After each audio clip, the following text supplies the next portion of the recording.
Un non est un mandat du peuple qui nous dit comment il souhaite vivre désormais. Un non ne signifie pas une rupture avec l'Europe, mais un retour à l'Europe des valeurs. La Grèce votera dimanche, a confirmé hier Alexis Tsipras, le Premier ministre grec, confirmant aussi qu'il appelait le peuple grec à voter non aux dernières propositions de ses créanciers. Mais pour de vrai, que va-t-il se passer le jour d'après ? Si le peuple grec vote oui, sans doute cela provoquera-t-il une crise politique en Grèce. Le ministre des Finances, Yannis Varoufakis, a déjà reconnu qu'il ne serait plus à son poste la semaine prochaine. Mais s'il dit non, les négociations reprendront-elles avec des émissaires grecs renforcés par la légitimité populaire, ou va-t-on droit vers le Grexit, c'est-à-dire la sortie de la Grèce de la zone euro, malgré les dénégations du gouvernement grec ? Le cas échéant, dans quelles conditions, avec quels dommages pour le peuple grec, mais aussi pour les autres économies européennes se ferait cette sortie. Politiquement en tout cas, et notamment en France, la situation grecque voit se hérisser deux camps l'un contre l'autre. Ceux qui estiment que ce référendum est la victoire de la politique face à la finance avec un grand F, incarnée par la Troïka, Europe, BCE et FMI. L'économiste Jacques Sapir évoque même un geste gaullien de la part de Tsipras.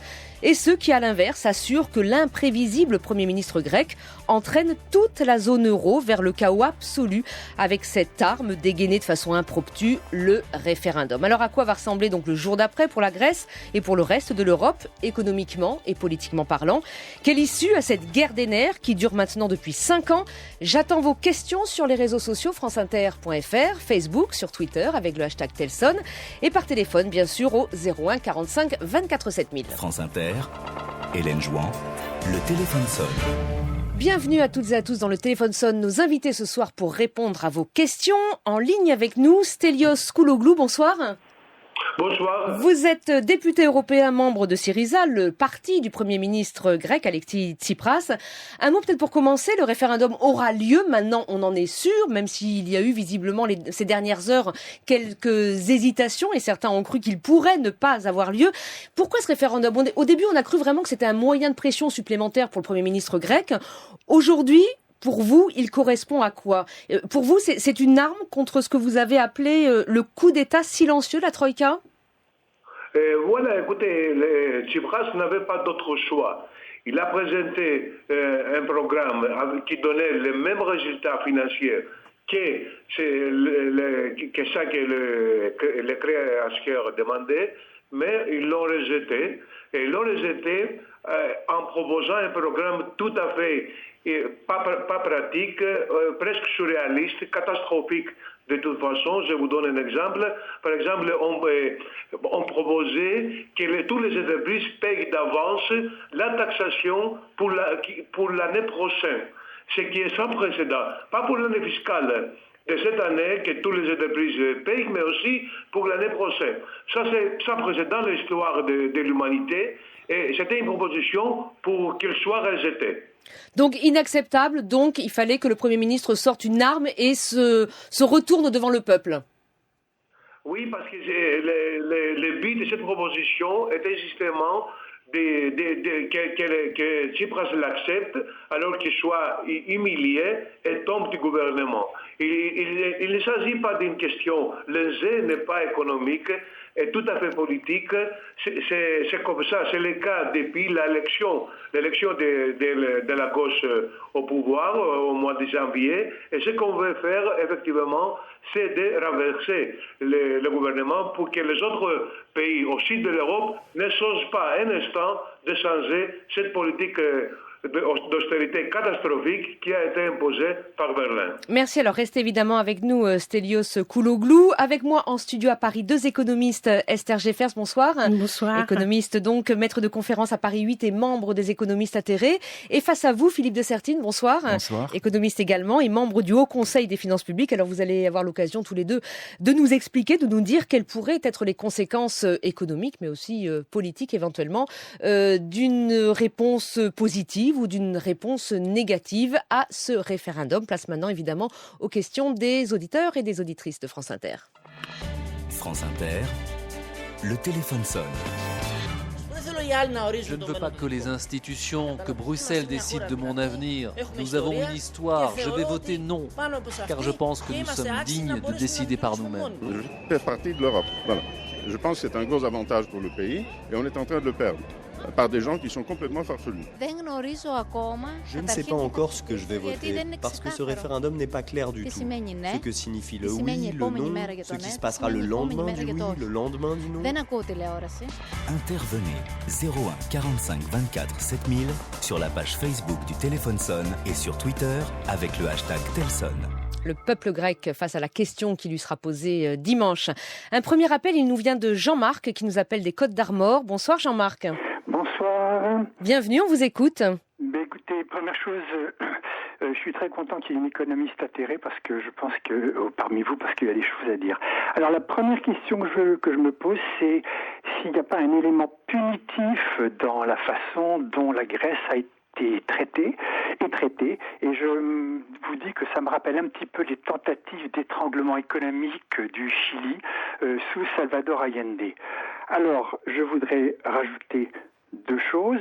Une, c'est que Tsipras ne fait que demander un changement des politiques économiques en Europe, comme le faisait le candidat Hollande à l'époque. Et je m'étonne énormément qu'il n'ait pas saisi cette opportunité pour précisément renégocier les choses en Europe.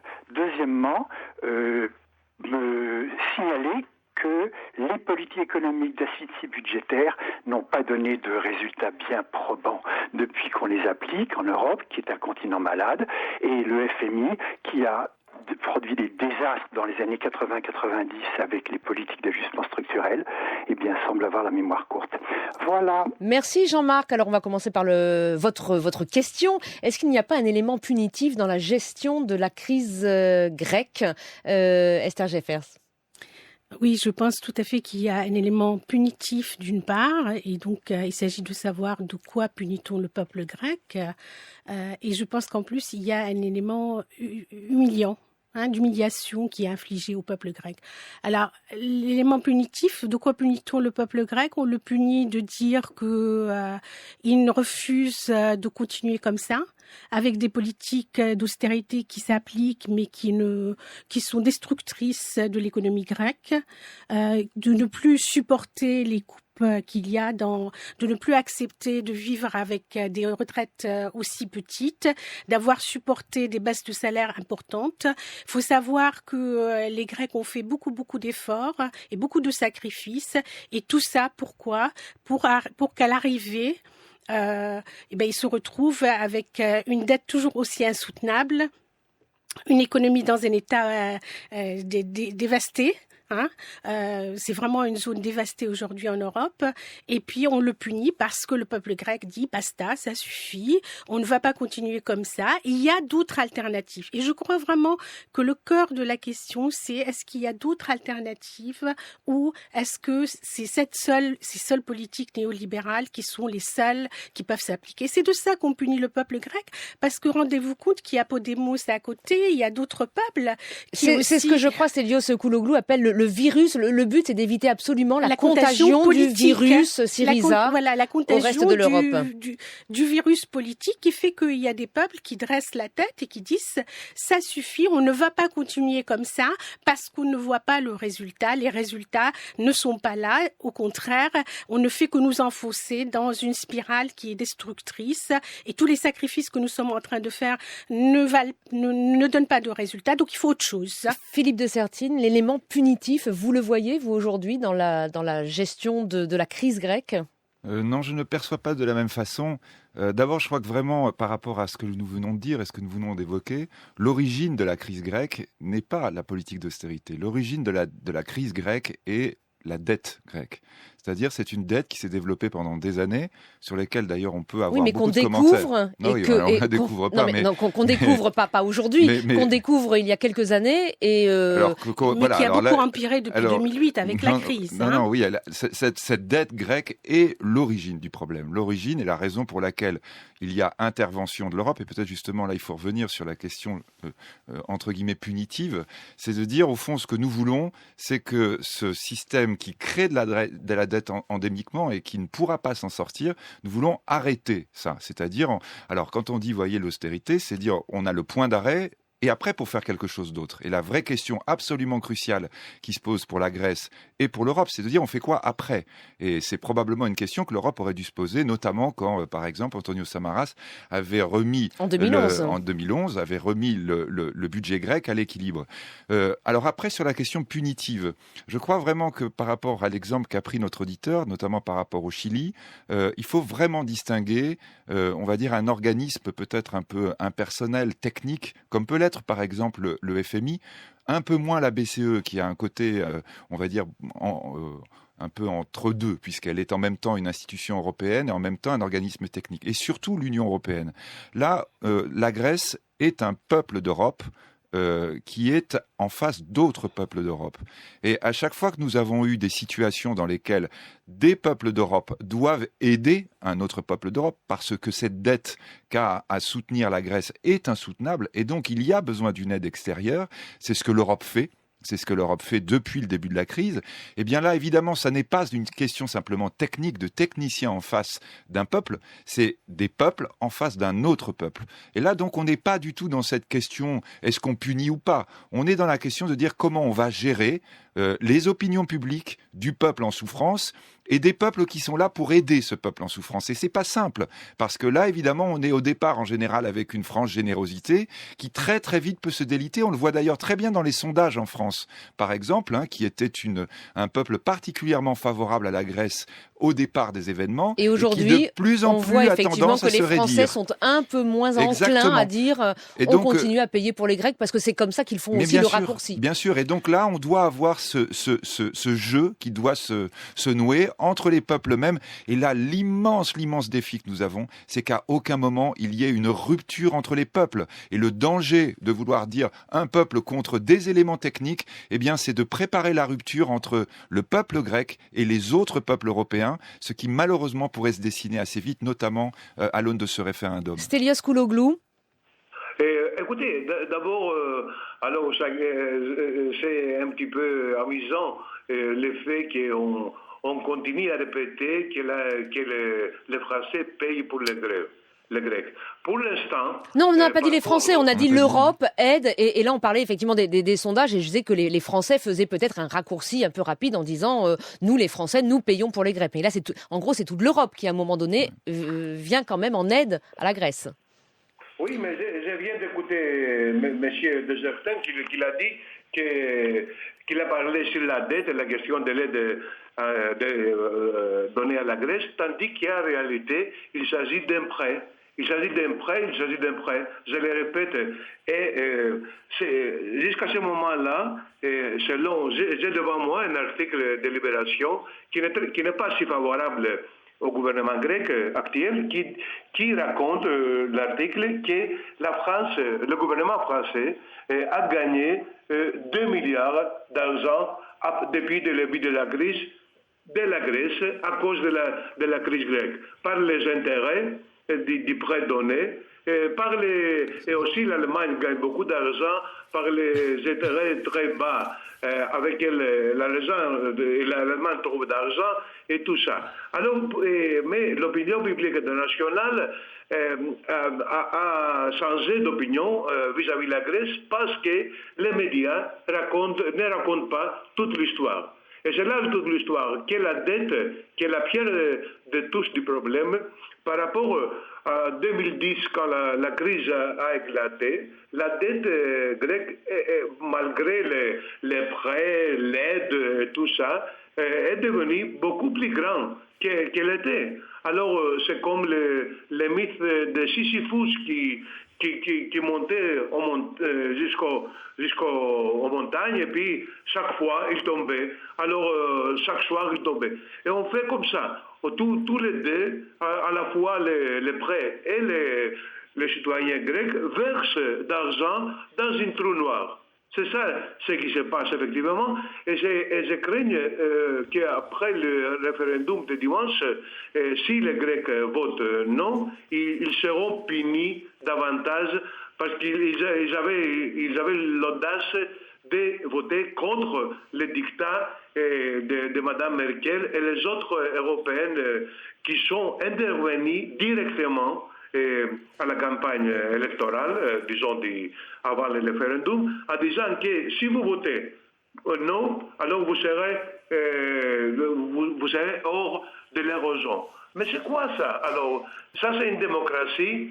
On n'a pas fait un coup d'État, on a seulement organisé un référendum. Pourquoi pas pour demander un peuple sur un programme tout à fait catastrophique, comme je viens de vous expliquer. Mais on voit bien, pardonnez-moi Stelios Kouloglou, on voit bien malgré tout qu'il y a aujourd'hui des lectures, c'est-à-dire qu'en Grèce, aujourd'hui le Premier ministre dit si vous votez non, puisqu'il appelle à voter non, on sera plus fort pour repartir devant nos interlocuteurs, nos créanciers, et notamment Manuel Valls, qui ce soir appelle les Grecs à voter les yeux ouverts en tirant toutes les conséquences d'un éventuel non, et on voit bien que du côté européen, on semble dire que si effectivement il y a un non, en gros, on s'achemine vers au minimum une sortie de la zone euro de la Grèce. Esther Jeffers. Oui, d'abord, je voulais dire par rapport à la dette insoutenable, tous les prêts qui ont été, d'abord c'est des prêts, il a raison de oui, mais les prêts ça se rembourse. Attendez, les prêts qui ont été donnés, ils ont servi à quoi? Ils ont rendu la dette encore plus insoutenable parce que ces prêts, ils ont servi à 77% à recapitaliser soit les banques grecques, soit directement à repartir aux créanciers. Donc le but, c'est évidemment, tout le monde est bien d'accord. Ce que je veux dire, c'est que la dette, elle n'a pas servi pour améliorer ou pour augmenter les dépenses publiques. Elle a servi uniquement pour le secteur financier et donc les créanciers, ils ont prêté pour qu'on les rembourse. Donc voilà. Et donc le bilan, c'est que la dette, elle a fait que empirer. Donc bien sûr qu'il faut revenir sur l'origine de la crise grecque. Mais aujourd'hui, un vote, si Manuel Valls dit il faut voter oui, il faut savoir qu'un vote oui aujourd'hui par rapport au référendum, c'est oui à plus d'austérité, oui à plus de diminution des salaires, oui à plus de baisse des retraites, oui à vraiment baisser la tête et dire il n'y a pas d'autre alternative et à accepter les chantages. C'est ça qui est inacceptable, d'où l'élément d'humiliation que je disais tout à l'heure. On repart vers les auditeurs. Jean-François nous appelle du Gers. Bonsoir Jean-François. Bonsoir. On vous écoute. Ah oui, d'accord. Je voudrais dire d'abord, tout d'abord, je crois que le problème, c'est pas la dette, c'est parce que M. Tsipras est vraiment de gauche, lui. Donc en Europe, ça pose un problème, effectivement. Mais ce que je voulais faire, c'était une métaphore un petit peu sur la famille. Moi, j'ai 56 ans et j'ai grandi avec l'Europe. Je l'ai vu évoluer, j'ai voté à tous les référendums.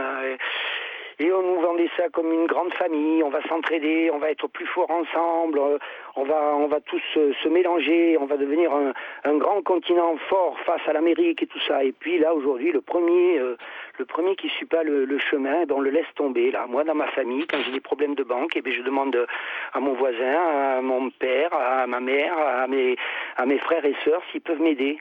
Et c'est pas du tout ce qui se passe là. Là, on les met dehors de la maison là. Allez. Merci, voilà, merci. C'est tout ce que je voulais dire. Merci Jean-François, on a bien compris le sens de votre appel et de votre témoignage. Est-ce que c'est vraiment effectivement l'idée de l'Europe qui aujourd'hui est mise à mal, Philippe de Sertine ? Je crois que là, ce qu'évoque notre auditeur est quelque chose effectivement de préoccupant. C'est-à-dire l'Europe, c'est pas un club, c'est pas une entreprise, c'est pas une association. C'est vraiment un continent. Nous appartenons à la même famille, à la même histoire. Et la question grecque, qui se répétera peut-être avec la question britannique, est absolument incongrue de dire est-ce que nous pouvons quitter l'Europe ? Mais nous sommes européens. Donc la vraie question est de dire comment nous pouvons continuer à vivre ensemble.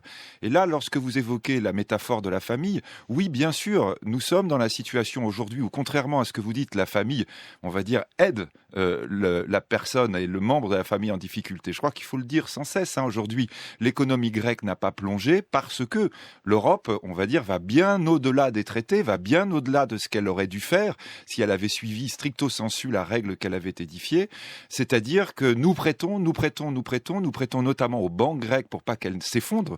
Le jour est là, lorsqu'on évoque le pire par rapport à la suite, c'est évidemment le moment où la BCE arrêterait d'aider les banques grecques. Mais là, il y a une date assez précise, puisqu'en gros, fin juillet, ça pourrait se produire. Alors, ça pourrait se produire, et on est toujours avec du conditionnel, parce que par rapport à ce que disait Jacques, je crois, notre auditeur, c'est la famille, et donc évidemment, nous sommes avec les grands principes, et puis lorsque vraiment il y a la difficulté, eh bien, on accepte de passer outre les principes. Mais là, il y a quand même vraiment des questions fortes qui se posent, et si je continuais dans la métaphore, vous voyez, la famille veut bien aider un membre en difficulté, il y a un moment donné, néanmoins, où par exemple, lorsqu'il évoquait, lorsqu'il va solliciter la famille, s'il met en vente la maison sans avoir parlé aux autres en disant je suis désolé, là il faut absolument qu'on mette en vente la maison parce que je peux plus fonctionner comme ça, et bien là les autres vont dire s'il vous plaît, on voudrait quand même éventuellement avoir notre mot à dire, on peut vous aider, on peut faire ce qu'on veut, ce qu'on peut, mais on voudrait que les décisions elles soient prises ensemble. Et je rappelle bien sur cette question du référendum, qui est un référendum très curieux quand même, 5 jours avant, j'ai entendu tout à l'heure le président de la République François Hollande en Afrique, il faut quand même rappeler, ce référendum est anticonstitutionnel en Grèce. C'est-à-dire en Grèce, et aux yeux du Conseil de l'Europe. Oui, mais en Grèce, on dit bien un référendum, c'est 1 mois avant. C'est-à-dire c'est dans une vraie démocratie, on doit avoir une vraie campagne lorsqu'on fait un appel au vote. Donc là, il y a quelque chose évidemment qui est un peu gênant. Oui, non, je suis désolé, vous souriez, mais on va demander à Stelios exactement comment il voit ça. Mais donc là, ça c'est vraiment la question après de dire on doit décider ensemble, on doit fonctionner ensemble. Mais là, même la personne en difficulté toute seule ne peut pas exiger de la famille qu'elle évolue exactement comme elle le souhaite. Stelios Kouloglou, on a des questions d'auditeurs, notamment Pierre sur Twitter, qui nous dit quelle crédibilité accorder au résultat d'un scrutin organisé en 1 semaine. C'est vrai que tout à coup, c'est quand même très très rapide, non ? Et donc Philippe Dessertine nous disait ce référendum est inconstitutionnel en Grèce. Oui, écoutez, c'est vrai qu'il n'a pas beaucoup de temps donné à la période avant le référendum, mais il faut comprendre qu'on est dans des circonstances exceptionnelles. Parce que comme le programme terminait à la fin du mois de juin, il y avait plus d'argent et la Grèce fallait prendre une décision. Alors les créancières, notamment Mme Merkel, a joué avec le temps.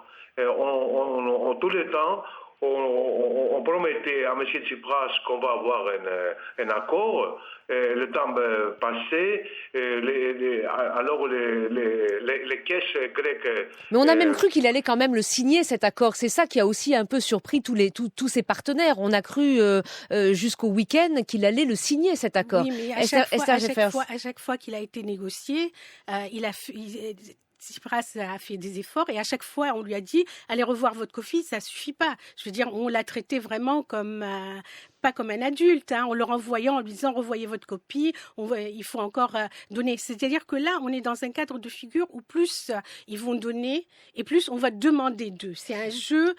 Et ça, vous pensez, Esther Jeffers, que le référendum peut à un moment donné stopper ce jeu ? On voit bien qu'il n'y a plus de confiance aujourd'hui quand même entre les partenaires. Ce que je voulais dire, c'est qu'il faut savoir que la Grèce a été le meilleur élève de toute l'Union européenne en termes d'efforts. La Grèce a fait en 2014 4,3% d'excédent primaire. Ça veut dire qu'elle a assaini effectivement. Ils ont fait beaucoup d'efforts, etc. Et on leur dit malgré ça, non, ça suffit pas, il faut continuer encore, etc.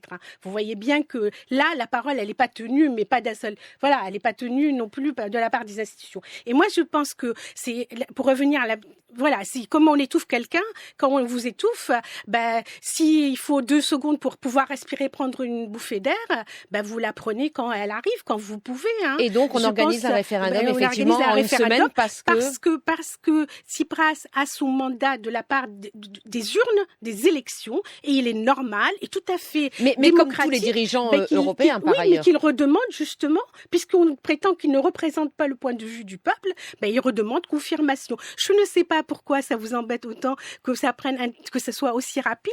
Je crois que vraiment tout a été fait pour faire tomber Tsipras et qu'effectivement peut-être avec un peu plus de temps et un peu plus d'acharnement encore et un peu plus d'humiliation et un peu plus d'invective, vous y arriverez comme ça, pas par d'autres moyens. Mais là, vraiment, je ne crois pas que ce soit la question. La question, elle est simple. Je pense que les Grecs, ça fait 5 ans qu'ils vivent là-dedans. Ça y est, ils ont compris la question. Un appel d'Yves de Rambouillet. Bonsoir Yves. Bonsoir à tous. Je vous appelle pour vous poser une question par rapport au référendum de dimanche. Peut-on réellement parler de vote démocratique dans la mesure où l'objet de la question est de faire payer des impôts par les autres Européens ? Je pense notamment aux impôts fonciers qui ne concernent pas les maisons encore en construction.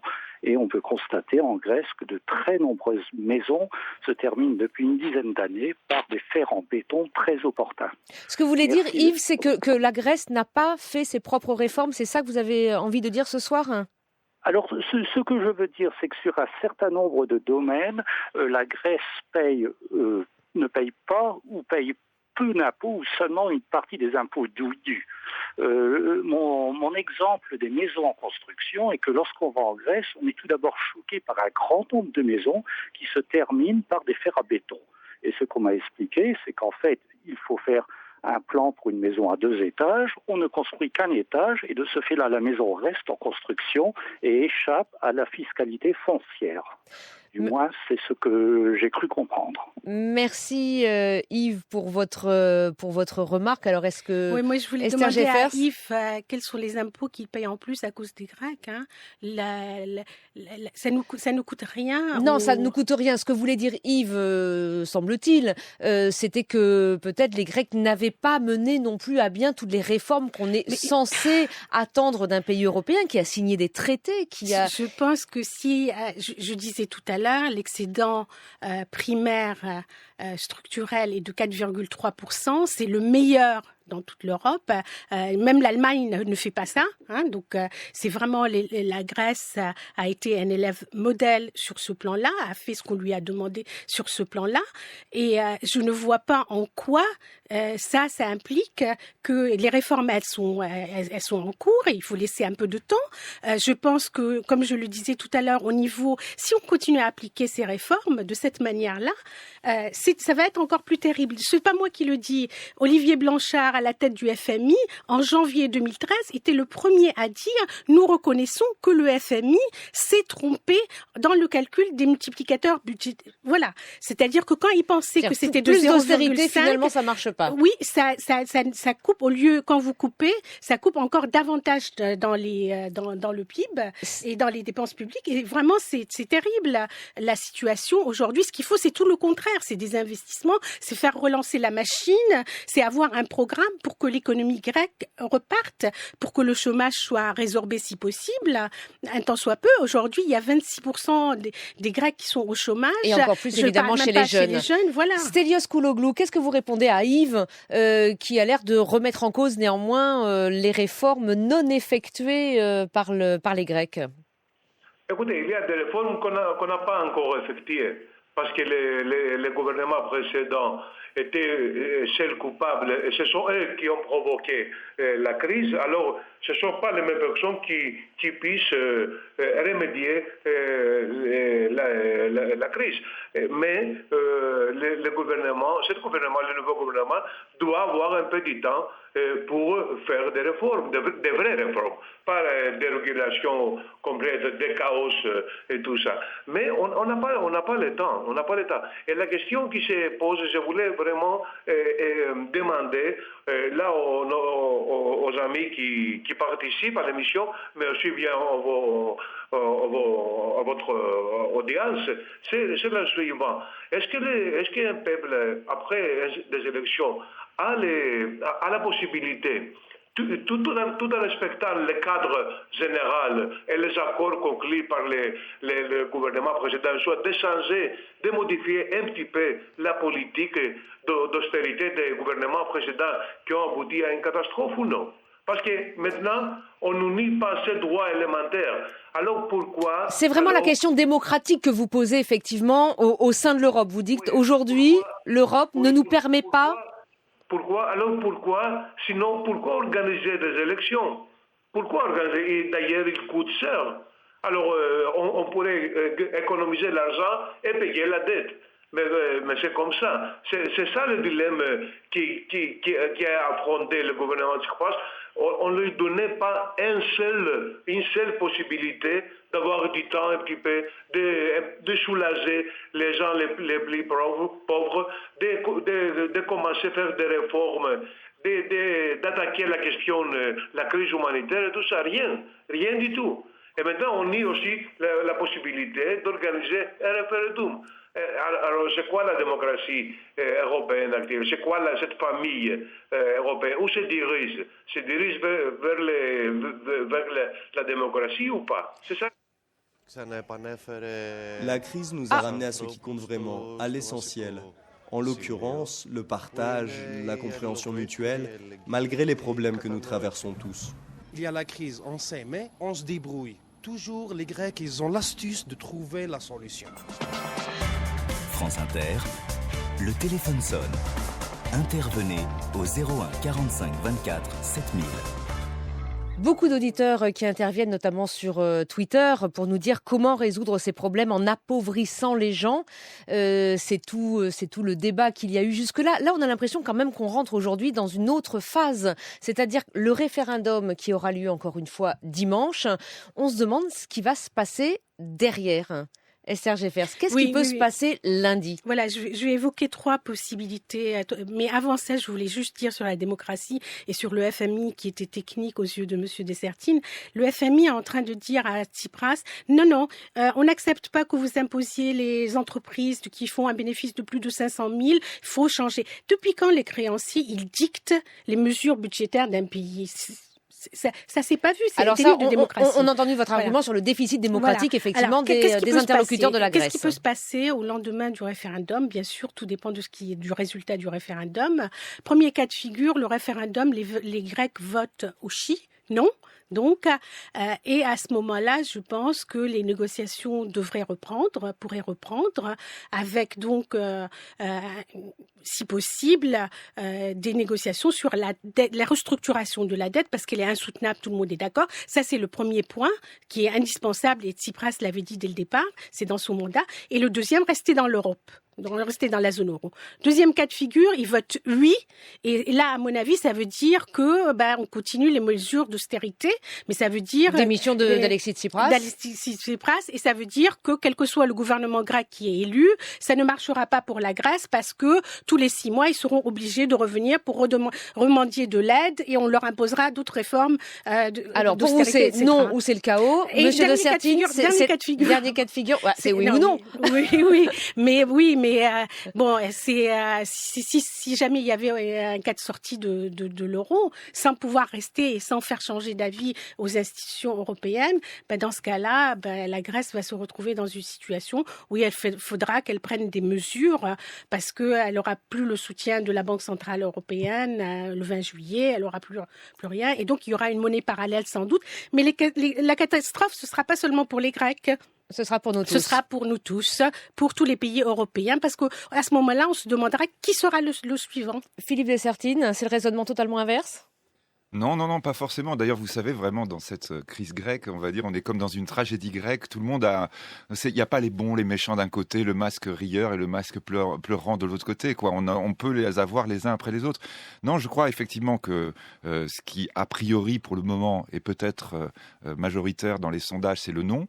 Le non, donc, il peut entraîner la catastrophe, vraiment la catastrophe totale, c'est-à-dire la sortie. La sortie, et je crois vraiment qu'il faut le dire, c'est une catastrophe d'abord pour la Grèce. Hein, vraiment, ce sera quelque chose qui sera absolument terrible. Et je dirais, l'Europe aura à ce moment-là à gérer une vraie crise humanitaire. Pas une crise humanitaire comme l'évoquent les Grecs aujourd'hui, mais une vraie crise humanitaire. C'est-à-dire un pays qui s'effondre avec très probablement sa population jeune, notamment, qui s'en va, alors de manière vraiment massive, enfin avec beaucoup de conséquences extrêmement graves. Je pense aussi, et je suis d'accord sur le fait que cette issue possible aurait des conséquences très lourdes pour le reste de l'Europe et même pour l'économie mondiale. Et d'ailleurs, c'est la raison pour laquelle, par exemple, Barack Obama ou le chef de l'État chinois sont très inquiets par ce qui se passe aujourd'hui en Europe et suivent avec beaucoup d'attention ce qui se produit.